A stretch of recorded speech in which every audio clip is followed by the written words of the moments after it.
नमस्कार दोस्तों, मैं राकेश मेहरा जीके क्लासेस के यूट्यूब चैनल पर नेबरिंग कंट्री की इस सीरीज में आप सभी का हार्दिक स्वागत करता हूं। नेबरिंग कंट्री की इस सीरीज में विभिन्न देशों पर चर्चा करने के बाद आज मैं आपके सामने अफ़गानिस्तान पर चर्चा करने जा रहा हूं और इसमें काफ़ी क्वेश्चन भी बने हुए हैं। छोटा सा देश है, उसके बाद हम बड़े देश जैसे चाइना और पाकिस्तान इनकी बात करेंगे। कैसे क्वेश्चन बन सकते हैं अफ़गानिस्तान में, इसको इस सीरीज में हम जानने का प्रयास करेंगे। आप इसके साथ साथ नोट्स तैयार करते जाएं। आप जो ये मैप देख रहे हो, ये अफ़गानिस्तान का मैप है। एक तो आप हेडिंग डाल दीजिए अफ़गानिस्तान।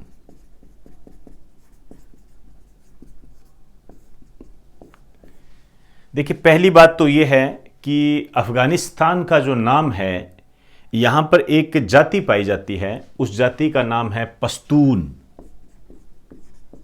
पश्तून जाति पाई जाती है। आप ध्यान रखना, बड़ी फेमस जाति है और आप इसको बेसिक भाषा में कह सकते हो पठान।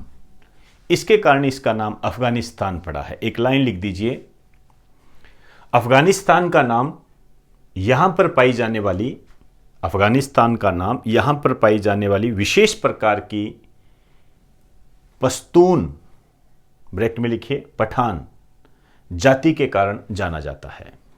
तो ये किसकी, आप ये कह सकते हो शब्द से संबंधित बात होगी। अब मैं बात करने जा रहा हूं इसकी भौगोलिक स्थिति। भौगोलिक स्थिति में सबसे पहले आप इस मैप को देखिए और इस मैप में हमने बहुत कुछ बातें बताने की प्रयास किया है। ये मैप है, इसका अफ़गानिस्तान है। सबसे पहले यदि हम इसकी बात करें, यहां पर जो है काबुल है, काबुल है, और ये जो काबुल है ये अफ़गानिस्तान की राजधानी है।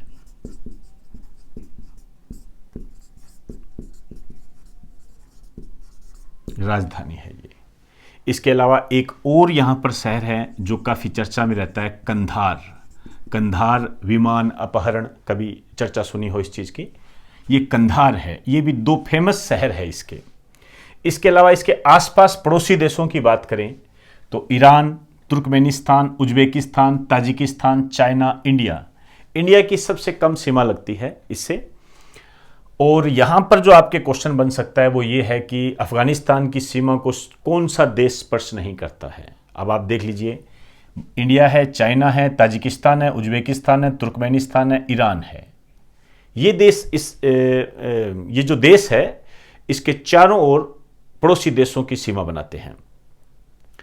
यहां पर कोई भी जलीय सीमा नहीं है, इस कारण से इसको कहा जाता है लोकलैंड कंट्री। लोकलैंड कंट्री बोलते हैं इसको। हिंदी में इसको बोलते हैं स्थल आवर्त देश। अब देखिए, भौगोलिक स्थिति में हम दो तीन बातें इसमें पढ़ते हैं, जैसे राजधानी होगी इसकी। इसके अलावा एक क्वेश्चन बनता है सबसे ऊंची चोटी। ये अन्य पड़ोसी देश जो भारत के हैं उस संदर्भ में भी कई बार क्वेश्चन पूछा जा चुका है। ये है नौशाक। नौशाक है और ये हिंदुकुश पर्वत से संबंधित है। एक पर्वत है हिंदुकुश पर्वत, यहां से खैबर दर्रा निकलता है। कभी पढ़ा हो, बाबर ने खैबर दर्रे से इंडिया में प्रवेश किया था। सबसे बड़ी वह सबसे लंबी नदी,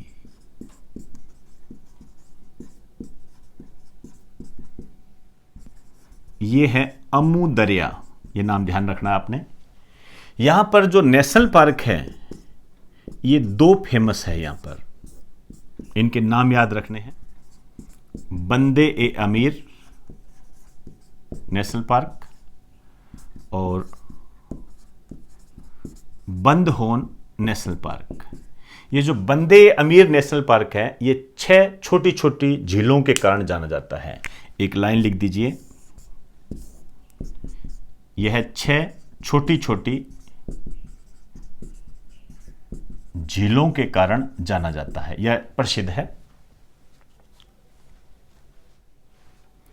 एक बात और ध्यान रखनी है आपने इसके अंदर, इंडिया और अफगानिस्तान के बीच में जो अंतर्राष्ट्रीय सीमा है उसको हम कहते हैं डुरंड रेखा।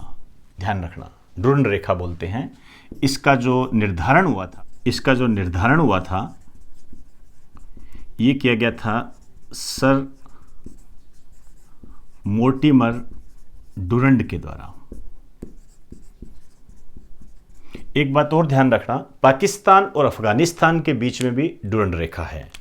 एक स्टार डाल के लिख लीजिए, पाकिस्तान और अफगानिस्तान के बीच में भी ड्यूरंड रेखा है। क्लियर? तो एक बार आप इसका स्क्रीनशॉट ले लीजिए।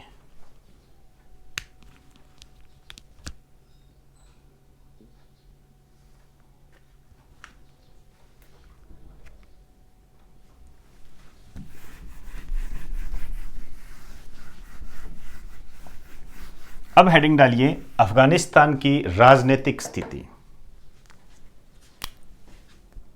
राजनीतिक स्थिति,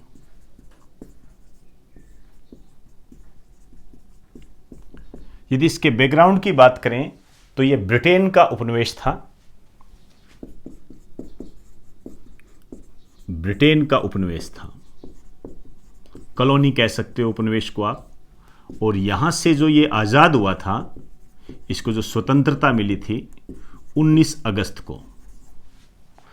अगस्त को मिली थी, और ये मिली थी एंग्लो अफगान ट्रीटी के तहत।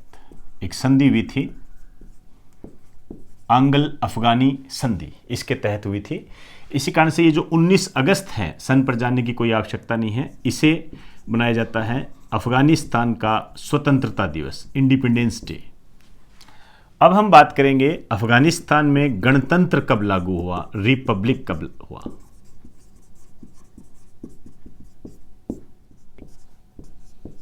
सत्रह जुलाई 1973 को। लेकिन इससे पहले एक बात और, इससे पहले लिखो आप, इसमें जो राजतंत्र है ये कब लागू हुआ था। राजतंत्र ये 9 जून 1926 को लागू हुआ था। क्लियर? ये 3 बातें आपने ध्यान रखना है, 9 जून, 17 जुलाई, जिसमें सबसे इंपॉर्टेंट है 19 अगस्त स्वतंत्रता दिवस। अब हम बात करें इसकी संसद की। इसकी संसद को कहते हैं मिलिशुरा, हालांकि इसको नेशनल असेंबली भी बोला जाता है।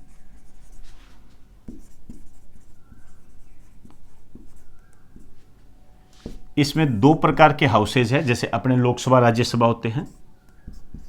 एक है अपर हाउस और एक है लोअर हाउस।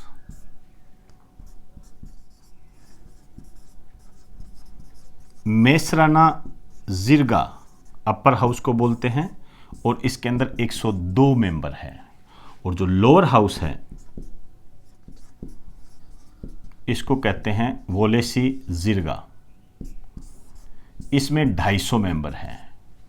तो इस प्रकार इसकी संसद की ये स्थिति है। यहाँ पर राष्ट्रपति चुने जाते हैं, और जब पहले जो लोकतांत्रिक राष्ट्रपति है ये हामिद करजाई को माना जाता है। एक बार आप इसका स्क्रीनशॉट ले लीजिए।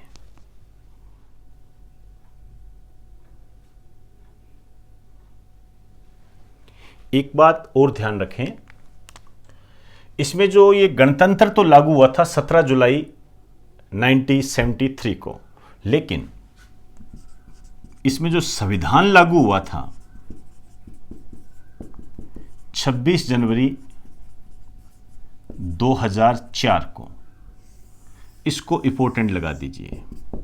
अब ऐसा मत समझना कि गणतंत्र जब लागू हो गया तो संविधान भी लागू हो गया, ये ऐसे होता नहीं है। गणतंत्र का मतलब राष्ट्रपति होगा, या राष्ट्रपति चुने गए थे। अभी बात करते हैं राष्ट्रपति की। मेन जो क्वेश्चन है वो ये देखिए, हो सकता है आपसे ये क्वेश्चन पूछने की उम्मीद कम हो कि अफगानिस्तान का संविधान कब लागू हुआ, लेकिन जो मेरे नज़रिए से जो यहाँ क्वेश्चन बनता है वो ये बनता है कि ऐसा कौन सा देश है जिसमें भारत की तरह 26 जनवरी को संविधान लागू हुआ था। ऐसा कौन सा देश है जिसमें भारत की तरह 26 जनवरी को संविधान लागू हुआ था? अफगानिस्तान है।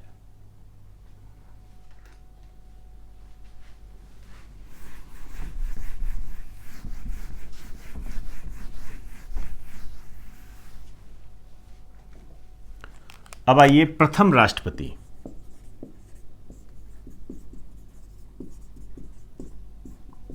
ये थे हामिद करजई।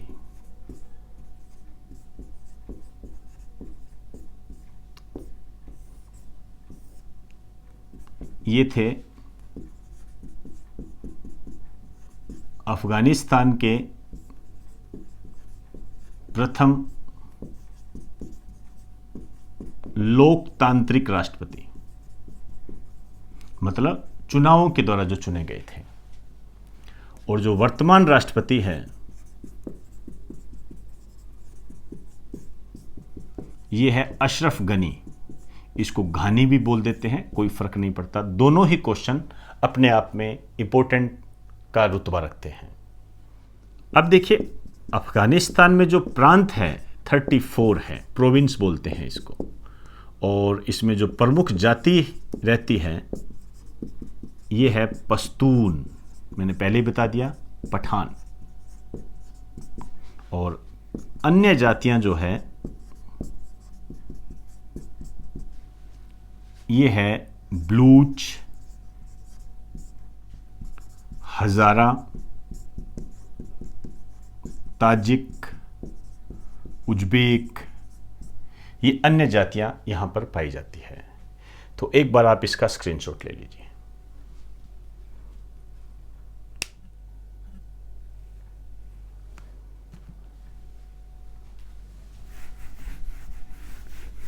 अब हम बात करेंगे अफगानिस्तान की आर्थिक स्थिति। बहुत ही छोटे से पॉइंट है, हेडिंग डाल दीजिए, आर्थिक स्थिति।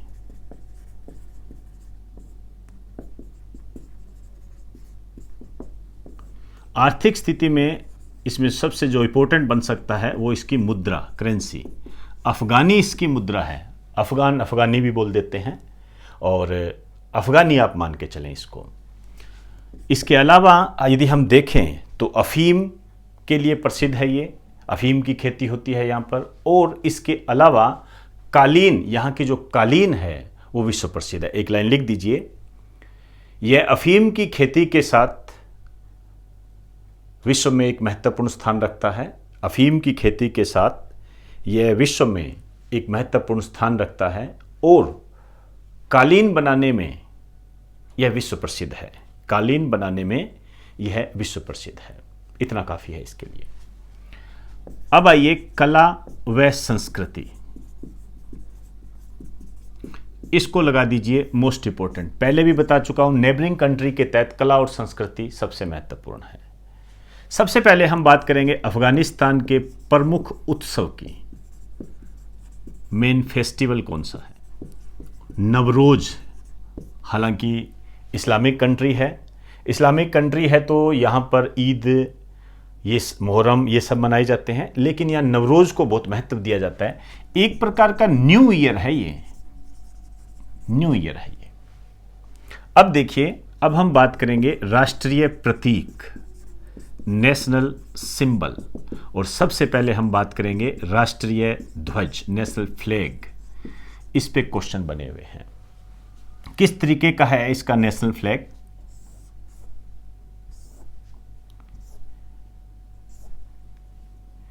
ये ग्रीन कलर है, ये रेड कलर है और ये ब्लू कलर है। और यहां बीच में मस्जिद बनी हुई है।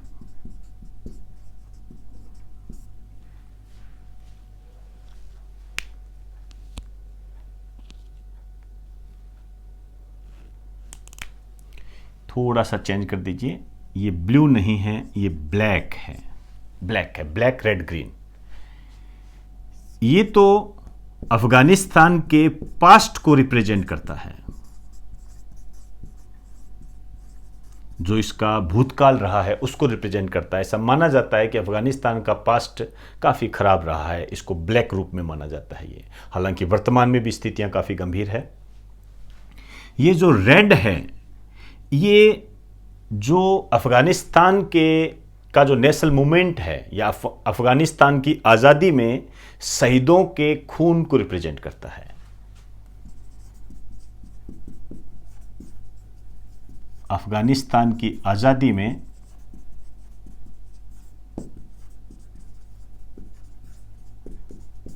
शहीदों के खून को रिप्रेजेंट करता है।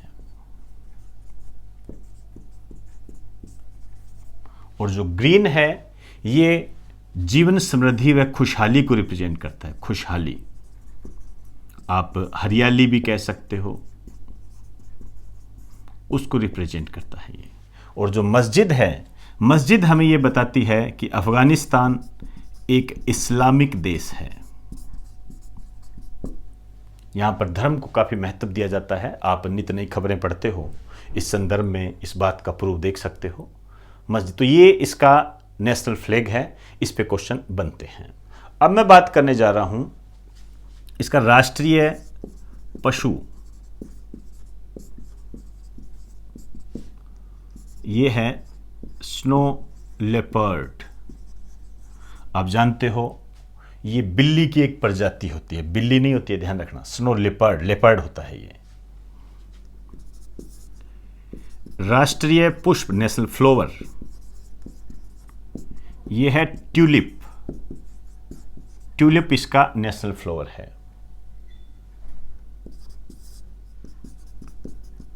नेशनल एंथम, राष्ट्रगान, ये है गॉड इज ग्रेटेस्ट। ये इतना कोई खास महत्वपूर्ण नहीं है। आप लेपर्ड और ट्यूलिप को ध्यान में रखें। तो एक बार आप इसका स्क्रीनशॉट ले लीजिए।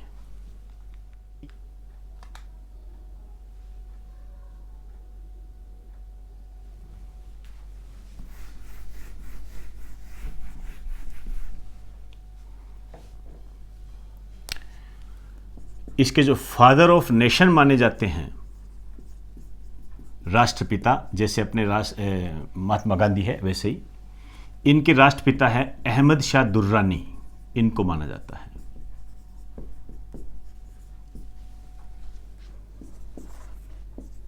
राष्ट्रीय पक्षी, नेशनल बर्ड, ये है गोल्डन ईगल। गोल्डन ईगल को राष्ट्रीय पक्षी माना जाता है। अब है राष्ट्रीय खेल, नेशनल गेम, ये है बुजकाशी। ये इंपॉर्टेंट भी है। इसमें क्या होता है, जो खिलाड़ी है घोड़े पर बैठकर बकरी को पकड़ता है।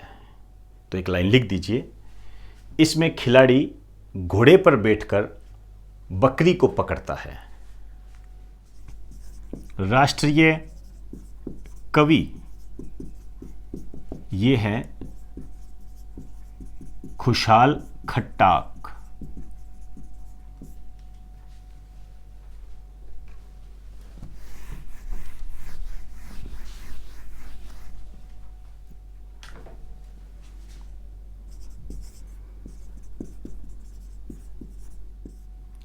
राष्ट्रीय नृत्य, नेशनल डांस, ये है अट्टान।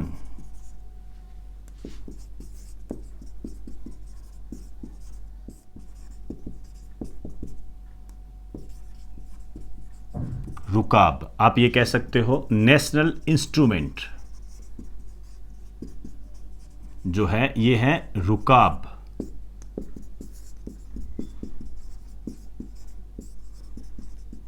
नेशनल डॉग, यहां पर राष्ट्रीय कुत्ता भी माना जाता है एक। ये है अफगानी हाउंड।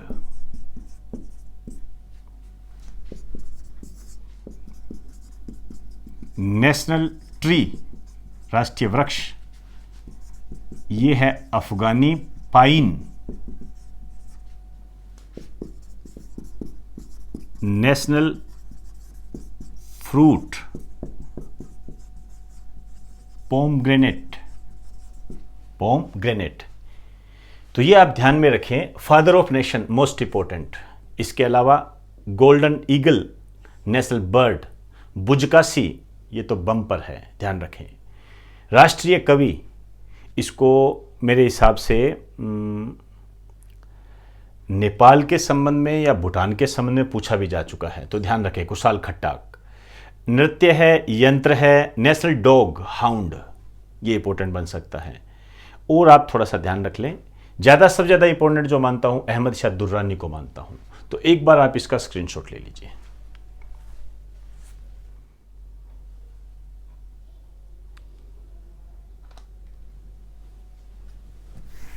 अब हेडिंग डालिए विशेष।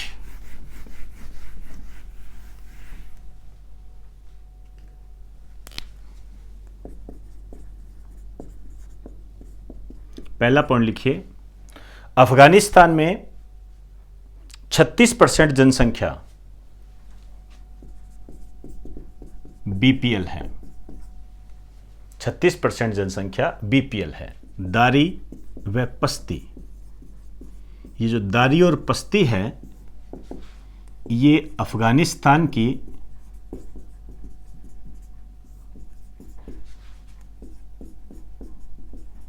ऑफिशियल लैंग्वेज है। ये ऑफिशियल लैंग्वेज है। ये बामिया की गुफाएं, लगा दीजिए मोस्ट इंपोर्टेंट, आ भी चुका है। कारण लिख दीजिए, विश्व में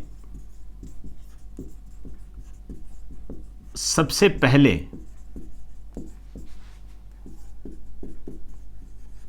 ऑयल पेंटिंग की शुरुआत यहीं पर हुई थी। जो ऑयल पेंटिंग की शुरुआत है वो यहीं पर हुई थी। ऑयल पेंटिंग क्या होते हैं? तेल चित्र जो दीवारों पर बनाए जाते हैं, जो गुफाओं में, जैसे अजंता एलोरा गुफाओं में आपने जो चित्र देखे थे, उस संबंध में देखें तो उसको एक ऑयल पेंटिंग की श्रेणी में डाला जा सकता है। इसी कारण से जो बामिया की गुफाएं हैं इन्हें कहते हैं ऑयल पेंटिंग का घर। इसी कारण से मैंने इसको इंपॉर्टेंट कहा, और पुराने पेपर देखिए आ भी चुका है।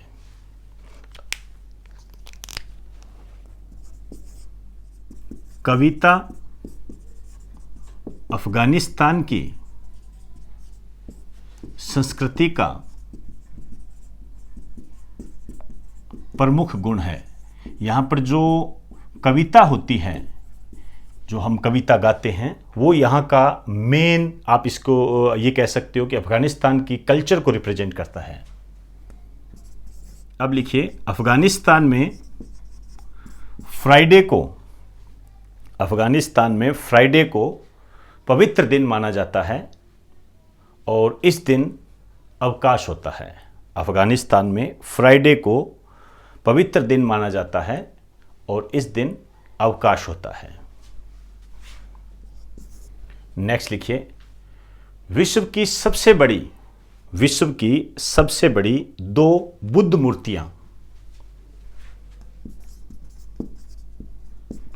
विश्व की 2 सबसे बड़ी बुद्ध मूर्तियां अफगानिस्तान में है। 2 सबसे बड़ी बुद्ध मूर्तियां अफगानिस्तान में है। ये मैं पहले भी आपको बता चुका हूं, आप दोबारा भी लिख सकते हो। अफगानिस्तान गलीचे कह सकते हो, कालीन व अफीम के लिए वर्ल्ड फेमस है। गलीचे, कालीन और अफीम के लिए वर्ल्ड फेमस है। अफीम के नीचे लिखिए, दुनिया का सबसे बड़ा निर्यातक देश। दुनिया का सबसे बड़ा निर्यातक देश ये अफगानिस्तान है। सबसे ज़्यादा जो अफीम जो निर्यात करता है, आप कह सकते हो एक्सपोर्ट जो करता है, वो अफगानिस्तान करता है वर्ल्ड में। तो एक बार आप इसका स्क्रीनशॉट ले लीजिए।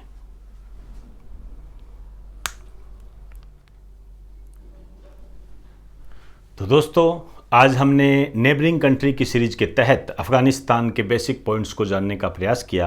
आपके जितने भी एग्जाम में क्वेश्चन आए हुए हैं उन सभी को मैंने यहाँ हाईलाइट कर दिया है, और जो भी बातें होती है वो करंट अपडेट में आपके आती रहेगी, और साथ साथ इसको अपडेट हम करते रहेंगे। तो इन्हीं शब्दों के साथ अब आप मुझे इजाज़त दीजिए। आप मेरे इस अफगानिस्तान के टॉपिक को उन स्टूडेंट तक पहुँचाने का प्रयास करें जिन्हें इनकी रिक्वायरमेंट भी है, और जहाँ तक ये पहुँच नहीं पाता है। इसके लिए आप सोशल मीडिया की हेल्प ले सकते हो। व्हाट्सएप है, आपका फेसबुक है। इस तरीके से यदि आप इसको करते हो तो उन लोगों को भी फ़ायदा पहुँचता है जो कि इन बातों से अनभिज्ञ है। तो ऐसी मैं आपसे उम्मीद करता हूँ कि आप मेरे इस सीरीज को प्रत्येक स्टूडेंट तक पहुँचाने का प्रयास करोगे। नमस्कार।